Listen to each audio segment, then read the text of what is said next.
सोचिए एक ऐसी दुनिया जहां पैसे का राजा ना कोई बैंक है ना कोई सरकार। एक ऐसी दुनिया जहां सिर्फ एक इंसान या शायद एक टीम सिर्फ एक व्हाइट पेपर के जरिए दुनिया का फाइनेंशियल सिस्टम हिला दिया जाता है। आप जानते हैं मैं किसकी बात कर रहा हूं? नाम है Satoshi Nakamoto, founder of bitcoin. और यहां से शुरू होती है एक ऐसी कहानी जिसमें पैसा, पावर, टेक्नोलॉजी और मिस्ट्री सब कुछ है। लेकिन सबसे बड़ी बात, अब तक कोई नहीं जानता कि भैया ये असल में कौन थे। तो आज की वीडियो में हम एक मिस्ट्री के इर्द गिर्द बात करेंगे, वो कहानी जो आप नहीं जानते हो, जिसकी हर एक कड़ी बिटकॉइन और उसके फाउंडर नाकामोटो से जुड़ी है। तो क्या है वो रहस्य जिसका दुनिया अभी तक सुलझा ना पाई हो, तो जानेंगे आज की वीडियो में। बहुत इंटरेस्टिंग है। अगर आप क्रिप्टो में ट्रेड करते हो, इन्वेस्ट करते हो, तो ये स्टोरी सबको पता होनी चाहिए। जैसे हम जिस भी चीज़ में एंट्री करते हैं उससे रिलेटेड चीज़ पता होनी चाहिए ना। तो ये कहानी आपके लिए। और क्रिप्टो में अगर आप ट्रेड करना चाहते हैं, इन्वेस्ट करना चाहते हैं, तो डेल्टा एक्सचेंज में आप हमारे साथ एक अकाउंट ओपन करिए। लिंक डिस्क्रिप्शन और कमेंट में पिन है। आप कहेंगे क्यों खोलें? भैया खोलेंगे तो प्राइवेट टेलीग्राम में ऐड करेंगे, जहां सेकंड बाय सेकंड जो भी न्यूज आती है, जो एज अ ट्रेडर इन्वेस्टर आपको जरूरी है, सब कुछ हम वहां पर अपडेट देते हैं। चार्ट पैटर्न क्या बन रहा है वो बताते हैं। और साथ में हर संडे होती है एक सेशन सिखाने की, जिससे आप क्रिप्टो में सच में सीख कर ट्रेड करें और प्रॉफिट कमाएं, ना कि सिर्फ खाता खोल लें। तो लिंक डिस्क्रिप्शन में है और कमेंट में है, और गूगल फॉर्म जरूर भर दीजिएगा जिससे कि हम आपको ऐड कर सके। कहानी शुरू होती है 2008 से। 2008 का वो टाइम याद करिए जब दुनिया एक इकोनॉमिक क्राइसिस में थी। लेमन ब्रदर्स गिर गए थे, जितने भी बिग बैंक थे कोलैप्स हो रहे थे, यानी बर्बाद हो रहे थे।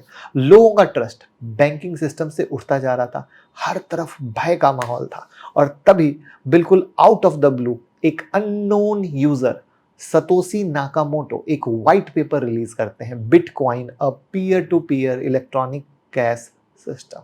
ये कोई कॉलेज का असाइनमेंट नहीं था, ये एक रिवॉल्यूशन का ब्लूप्रिंट था।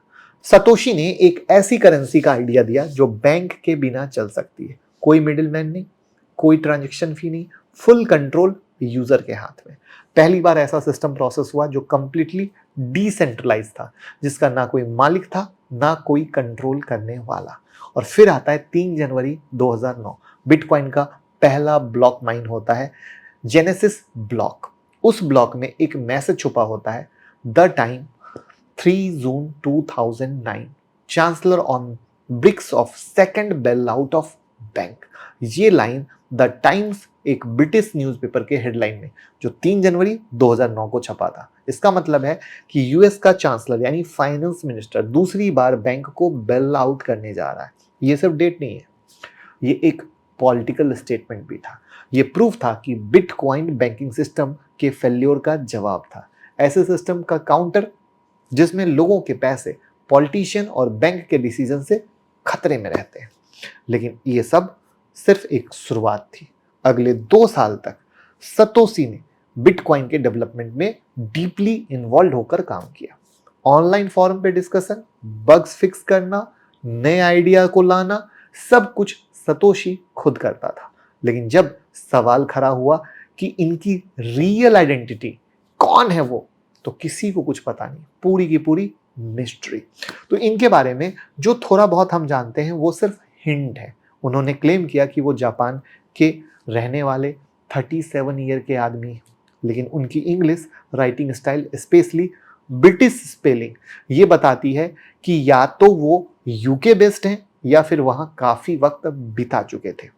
कोड जो उन्होंने लिखे थे वो C++ में थे, और वो इतने पॉलिश थे कि समझ आ गया कि ये बंदा कोई बिगिनर नहीं है, हार्ड कोर कोडर है। लेकिन फिर दिसंबर 2010 में अचानक ये गायब हो जाते हैं। जाते जाते उन्होंने बिटकॉइन का सोर्स कोड गैविन एंडरसन को दे दिया, और फिर अप्रैल 2011 में आया उनका लास्ट मैसेज। उसके बाद कंप्लीट साइलेंस। और यहीं से शुरू होती है स्पेकुलेशन की सुनामी।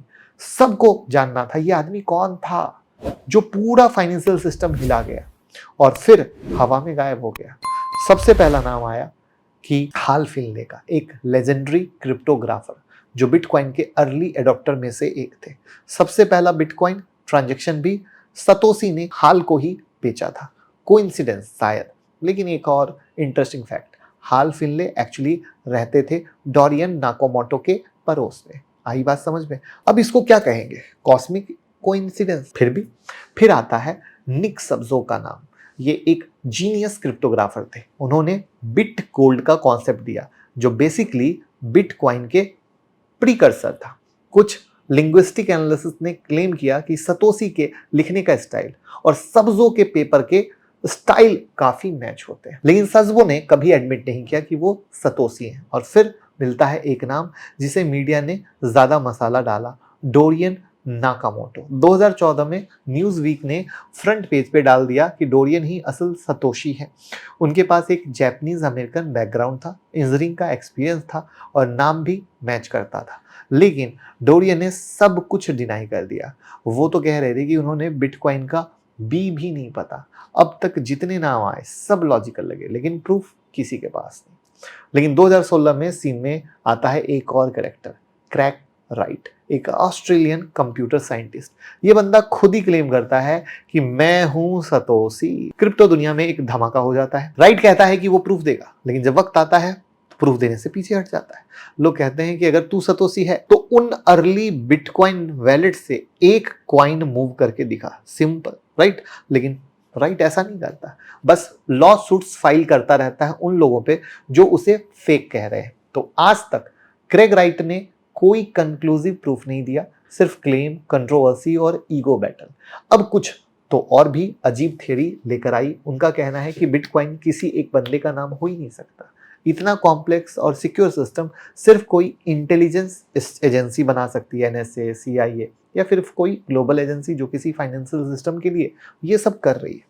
तो ये थ्योरी थोड़ी बॉन्ड मूवी टाइप लगती है, लेकिन क्रिप्टो कम्युनिटी में इस पे भी डिस्कशन हुए हैं।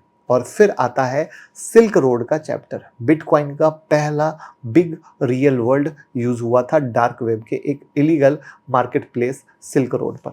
Drugs, fake ID, illegal weapon, सब कुछ बिटकॉइन में सेल होता था।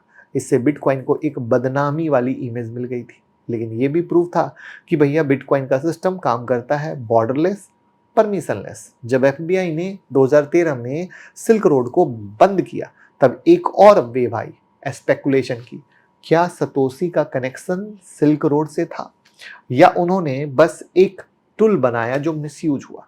ट्रुथ अब तक अनक्लियर है। आज 2025 में बिटकॉइन को बने हुए 16 साल हो चुके हैं और सतोशी का नाम आज भी एक पजल है, लेकिन शायद इसी में उसकी खूबसूरती भी छुपी है। बिटकॉइन का डिजाइन ही ऐसा है कि वो एक इंसान पे डिपेंड नहीं करता है। आई बात समझ में? अगर सतोशी का नाम सामने आता है तो शायद वो ही पावर सेंटर में बन जाता। अब जब कोई उनका चेहरा नहीं है, कोई ईगो नहीं है, तो सिस्टम डिसेंट्रलाइज बना हुआ है। लेकिन इस छुपी आइडेंटिटी ने क्रिप्टो दुनिया को कुछ और भी दिया, एक स्पार्क। सतोशी की कहानी ने हजारों लोगों को इंस्पायर किया कि वो भी कुछ नया बनाए। इथीरियम, कार्डोनो, सोलाना, ये सब प्रोजेक्ट किसी न किसी लेवल पे बिटकॉइन के विजन से इंस्पायर्ड है। और जब कभी भी किसी ओल्ड बिटकॉइन वैलेट से एक भी कॉइन मूव होता है, पूरा मार्केट हिल जाता है। लोग स्पेकुलेट करते हैं कि क्या सतोशी वापस आ गया, क्या वो देख रहा है हमने कहीं से। ये मिस्ट्री कभी बोर नहीं करती है। एंड में सिर्फ एक चीज बची है, सवाल कि क्या हम कभी जान पाएंगे कि सतोशी नाकामोटो कौन था? शायद नहीं। शायद वो चाहता ही यही था कि आइडिया जिंदा रहे, लेकिन क्रिएटर हमेशा लेजेंड बन के रहे। तो दोस्तों, अगले बार जब आप बिटकॉइन के बारे में सोचें, सिर्फ कॉइन के प्राइस के पीछे मत जाना। सोचो उस स्टोरी पे जो उसके पीछे छुपी है, एक इनविजिबल जीनियस जिसका नाम तो है लेकिन चेहरा नहीं। अगर ये कहानी आपको इंटरेस्टिंग लगी है तो कमेंट करके बताएं कि आपको कौन लगता है कि सतोशी नाकामोटो है। और अगर वीडियो पसंद आई हो तो लाइक करें, शेयर करें, सबको ये कहानी पता चलनी चाहिए।